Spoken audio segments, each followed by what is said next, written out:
Doesn't matter if I win the tournament in Miami or if I lose first round, I know I'm here and I'm here to stay. She had just walked off Stadium 1. The score still hanging in the air 6-2, 6-0, 55 minutes. And yet, when the microphone found her, this is what came out. It doesn't matter if I win the tournament in Miami or if I lose in the first round.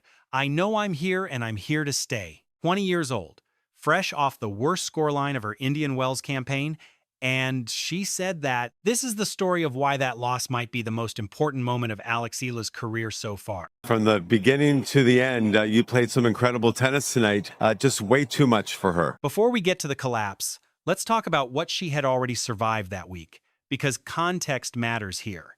Eala didn't float into the round of 16. She earned it. A hard-fought three-set war against Diana Yastremska had already pushed her to the edge physically and mentally.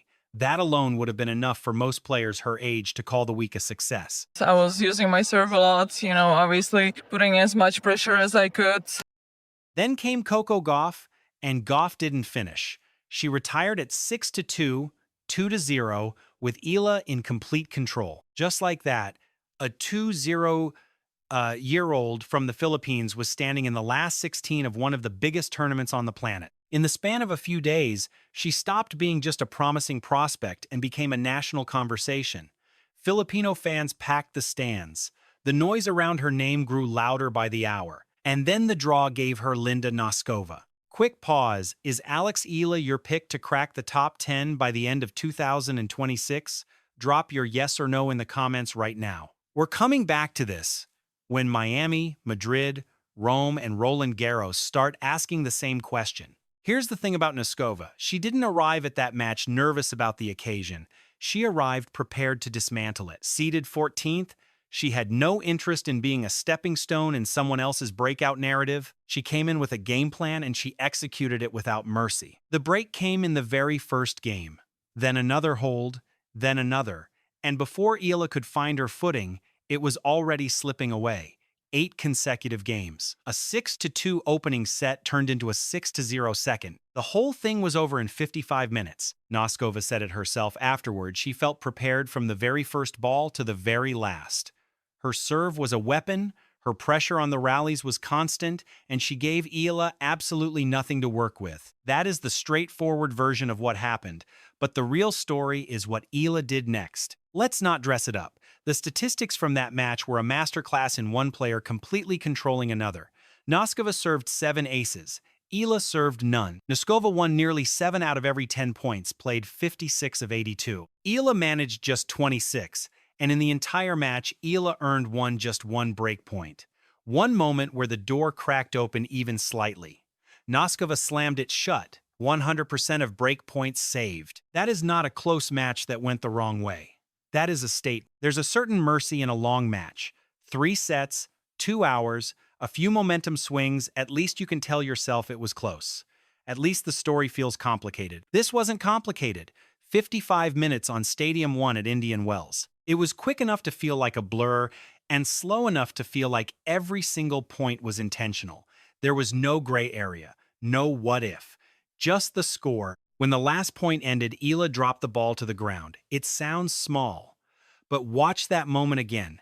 That wasn't a tantrum. That wasn't resignation. That was an athlete making a deliberate choice to put the disappointment down, leave it on that court, and not drag it across the country to Miami. For a 2-0-year-old, in that moment, under that spotlight, that is not a small thing. The easiest thing she could have done in that press conference was perform bravery. Smile through it, say the right things, give everyone the quote they expected. She didn't perform anything. It was a tough pill to swallow, she said.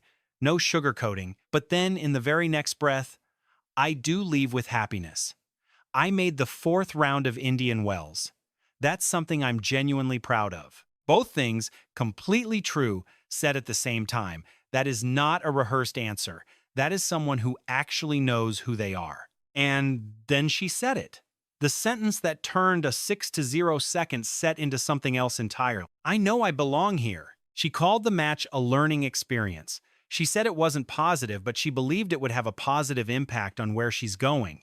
And then she looked ahead. It doesn't matter if I win Miami or lose in the first round. I know I'm here and I'm here to stay. You can 6-0 someone's scoreline.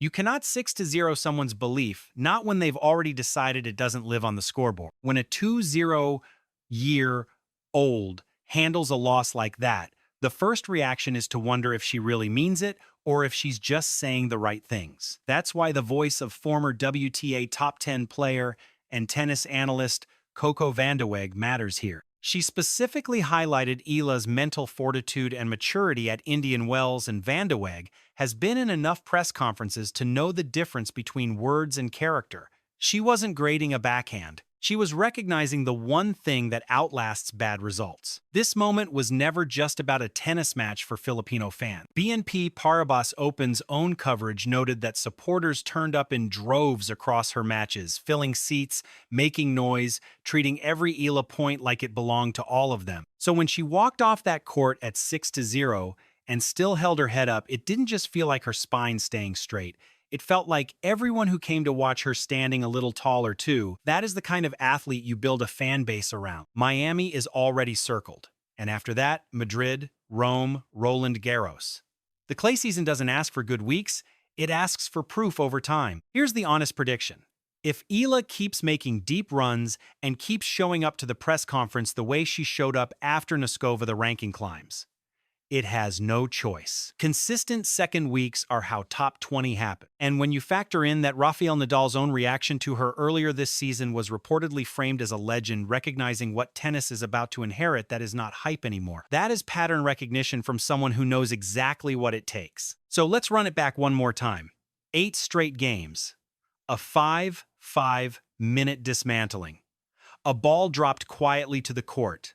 A press conference with 0 excuses and 0 collapse. And one sentence, spoken not like a coping mechanism but like a contract. I know I'm here and I'm here to stay. Noskova advanced. No question. But Eala announced something that no scoreline can take back. And if you've been watching her composure all season thinking it's her secret weapon, Indian Wells just gave you the proof. So here's the final question after everything you just heard. Is Alex Eala reaching the top 10 by end of 2026? Yes or no? Put it in the comment. Subscribe, and we'll revisit every single answer when Miami gets going and when the clay season starts separating the contenders from the stars. Because the scoreboard will turn cruel again. It always does. The only question left is, can anyone actually make her doubt?